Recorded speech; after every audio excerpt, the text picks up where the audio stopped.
اور آج ان تمام صحابہ کے قائد امام نبی پاک علیہ السلام کے بعد تمام صحابہ میں حضور کی ساری امت میں افضل و اعلیٰ بزرگ و برتر جناب سیدنا صدیق اکبر رضی اللہ تعالی عنہ کا ذکر پاک، اور جس مقام کو میں نے تلاوت کیا ہے اللہ تبارک و تعالی ارشاد فرماتا ہے ثانی اثنین، دو میں سے ایک۔ یہ کتنا خوبصورت انداز ہے، دو میں سے ایک۔ ایک نبی پاک علیہ السلام ہیں اور ایک سیدنا صدیق اکبر رضی اللہ عنہ ہیں، اور اللہ دونوں کا ذکر اکٹھا فرما رہا ہے، دو میں سے ایک۔ ایک جناب صدیق اکبر ہیں اور ایک جناب محمد الرسول اللہ صلی اللہ علیہ وآلہ وبارک وسلم کی ذات گرامی۔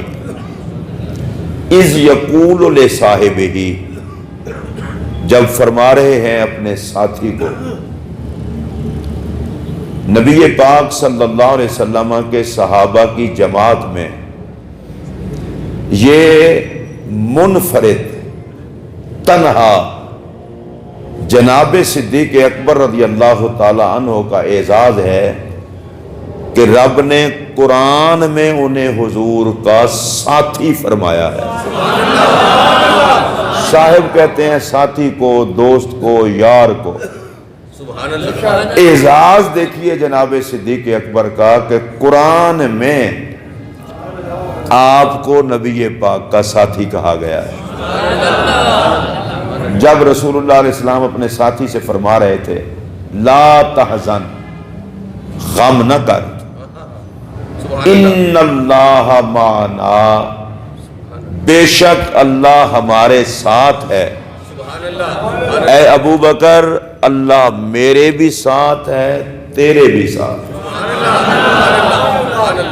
ہجرت کی رات نبی پاک علیہ السلام حضور مولا کائنات کرم اللہ وجہہ الکریم کو بستر پر سلا کر گئے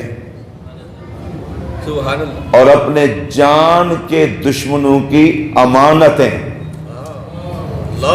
مولا علی کے سپرد کر کے گئے۔ یہ تو میری جان کے دشمن ہیں، میں نہیں چاہتا ان کی امانتیں ضائع ہو جائیں، ان کو امانتیں واپس کر کے تم بھی مدینہ پاک آ جائیں۔ لوگوں کی امانتوں پر نبی پاک کے نائب بن کے سرکار کے بستر پر مولا علی آرام کر رہے تھے، اور اللہ کی سب سے عظیم امانت رسول اللہ کے ساتھی اور پہرے دار بن کے صدیق اکبر ساتھ جا رہے ہیں۔ سیدنا صدیق اکبر رضی اللہ تعالیٰ سرکار کے ساتھ چلے، راستے میں یہ اعزاز بھی پایا، عرض کی آقا سفر دشوار ہے، پہاڑوں کا سفر، پتھروں کا سفر، آپ کہیں تھک نہ جائیں، آپ میرے کندھوں پر سوار ہو جائیں۔ حالانکہ جناب سیدنا صدیق اکبر رضی اللہ تعالیٰ عنہ کو ہم سے زیادہ پتہ تھا کسی انسان کے پاس اتنی طاقت نہیں ہوتی جتنی اللہ کے نبی کے پاس طاقت ہے، اور میرے آقا تو تمام نبیوں کے سردار ہیں، پر سیدنا صدیق اکبر رضی اللہ تعالیٰ عنہ کی غلامی اور وفا نے مجبور کیا کہ آقا پیدل نہ چلیں، میں آقا کو اٹھا لوں، اور میرے آقا نے بھی جناب صدیق اکبر کی اس خواہش کو قبول فرمایا۔ سرکار کو پتہ تھا میں ابو بکر کے کندھوں پر بیٹھوں گا تو میرا ابو بکر تھکنے نہیں لگا۔ سیدنا صدیق اکبر رضی اللہ تعالیٰ عنہ نے حضور کو کندھوں پر اٹھایا علیہ السلام اور چلے، غار تک پہنچے۔ اب سیدنا صدیق اکبر رضی اللہ تعالیٰ عنہ کا ایک اور منظر، اور یہ جب تک کندھوں تک نہیں اٹھایا تھا تو سیدنا صدیق اکبر کی عادت اور درمیان چلنے کی حالت یہ تھی، کبھی آگے ہو جاتے، کبھی پیچھے ہو جاتے، کبھی دائیں ہو جاتے، کبھی بائیں ہو جاتے، کبھی آقا کی اس سائڈ پہ، کبھی اس سائڈ پہ، کبھی آگے کبھی پیچھے۔ سرکار نے فرمایا ابو بکر یہ تمہارے چلنے کا کیا انداز ہے؟ عرض کی آقا اس لیے سائڈیں بدلتا رہتا ہوں، کسی سائڈ سے کوئی دشمن آئے تو آگے ابو بکر ہو۔ اور میں اس کا ایک اور پیار سے مفہوم ادا کرنے لگا ہوں، شاید جناب صدیق اکبر کی خواہش یہ ہو کہ آج جھوم جھوم کر جس طرح پروانہ شمع کے ارد گرد گھومتا ہے، ابو بکر محمد عربی کے حسن کے ارد گرد اس طرح گھومتے ہیں۔ سیدنا صدیق اکبر کو اپنی فکر کوئی نہیں تھی، سرکار کی فکر تھی۔ اب اٹھا کر لے گئے اور اعزاز دیکھیے، کندھوں پر سوار ہوں، جناب صدیق اکبر کے سینے پر رسول اللہ کے قدم ہوں، اور جناب ابو بکر چل رہے ہوں۔ غار پر پہنچے تو محبت نے ایک اور بات کہہ دی، عرض کی آقا پرانی غار ہے، پہلے اندر میں جاتا ہوں تاکہ اگر کوئی موذی جانور ہو مجھے تکلیف پہنچائے، آپ کو نہ پہنچائے۔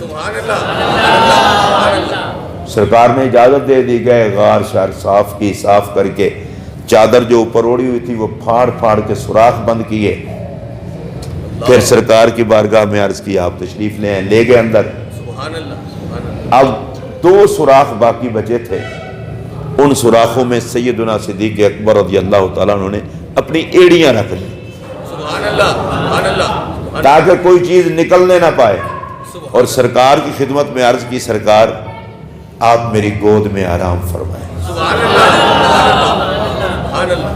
مقدر کی معراج دیکھیے جناب صدیق اکبر کی ذات کی۔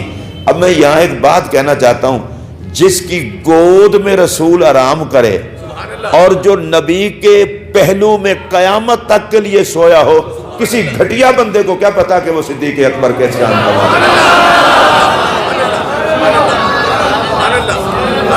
جس پاک نبی کے جوڑوں کو چومنے کے لیے خدا کا عرش ترسے، اس نبی کا سر ہو اور صدیق اکبر کی گود ہو۔ اور میرے پاک نبی نے یہ درخواست قبول فرما لی، سو گئے جناب صدیق اکبر کی گود میں۔ اس سے ایک اور بات کا بھی احساس ہوتا ہے، اور وہ احساس یہ ہے، ہر گود میں تو کوئی نہیں سوتا، سوتا کوئی اپنوں کی گود میں ہے، سلایا بھی اپنوں کو جاتا ہے۔ اس کا مطلب یہ ہے صدیق اکبر حضور کے اپنے ہیں اور صدیق اکبر کو حضور اپنا سمجھتے ہیں۔ سو گئے، سیدنا صدیق اکبر کی گود ہے، نبی پاک آرام فرما رہے ہیں۔ اچھا مجھے ایک بات بتائیں، اللہ جس کو عزت دے پھر دشمن تو جلنے والے ہوتے ہیں، وہ گود میں نبی کا سر ہو، بدبخت تو جلیں گے ہی نا۔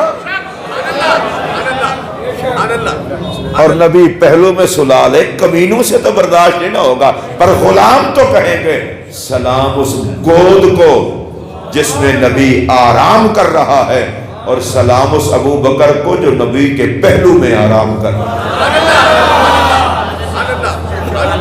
یہ کیا منظر تھا، گود میں رسول اللہ علیہ السلام کا سر تھا، اور سیدنا صدیق اکبر یوں میرے نبی کے پاک چہرے کو دیکھ رہے ہیں، تنہا، کوئی اور نہ تھا دیکھنے والا، صرف صدیق اکبر تھے، اور میرے پاک نبی کا چہرہ تھا۔ تنہا یہ دولت لوٹ رہے تھے، 3 دن یہ اعزاز حاصل رہا سیدنا صدیق اکبر، اور یہ غار والی نیکی۔ اب قرآن نے بھی اسی منظر کو بیان کیا، اور یار عام بات تھوڑی ہے، یہ کوئی اخبار کی شاہ سرخی نہ بنی، قرآن کی آیت۔ غار کتنا قیمتی، غار میں دونوں شخصیتیں کتنا قیمتی، اور دونوں کا انداز محبت کتنا قیمتی، رب نے قرآن کی آیت میں وہ نقشہ بیان کیا تاکہ قرآن قیامت تک اپنے ماننے والوں کو غار کی یاد بھی دلاتا رہے، یار غار کی یاد بھی دلاتا رہے۔ سیدنا صدیق اکبر کو یار غار کس نے کہا ہے؟ قرآن نے۔ اور آج جو کسی کا گہرا دوست ہو نا، گہرا، کہتے ہیں بھائی یہ تو یار غار ہے، گہرا یار ہے۔ قیامت تک کی گہری محبت جہاں بھی ہوگی، زمانہ ابو بکر کو یاد کرے گا۔